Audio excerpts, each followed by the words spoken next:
Hi friends, ఎప్పటి నుంచో ఒక ప్లేస్కి వెళ్దాం అనుకుంటున్నాను. అదే కాటేరమ్మ టెంపుల్.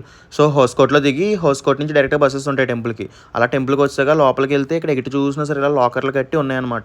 ఇవేంటో అడిగితే అక్కడ లైక్ ఎవరైనా వ్యసనాలకు అడిక్ట్ అయిపోతే అవి మానేయడానికి ఇలా కడతారంట. అలా టెంపుల్ లోపలికి వెళ్తే కాటేరమ్మ తల్లి ఉంటారు. అక్కడ దర్శనం చేసేసుకుని బయటకు వస్తుంటే ఇలా కాయిన్స్ పెడుతున్నారు అందరూ. సో ఆ కాయిన్ అలా నుంచుంటే మనం అనుకున్నది జరిగిద్దంట.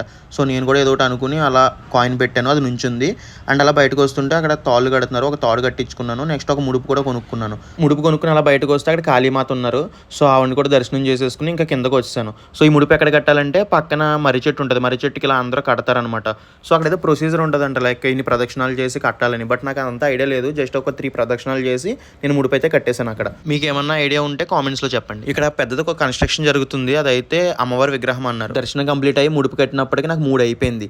సో ఆకలేసేస్తుందని చెప్పి అక్కడ బజ్జీలు ఉంటే కొనుక్కుని తినేసాను. ఈ లోపు తర్వాత తెలిసింది లోపల భోజనాలు కూడా పెడతారని. సో 3 అయిపోయినా సరే భోజనాలు పెట్టారు. అంటే స్వీట్ ఏదో వేస్తారు చాలా ఎక్కువ. అండ్ తిన్నా చాలా కష్టపడి ఏదో కంప్లీట్ చేశాను. ఈ లోపు రైస్ వేస్తారు.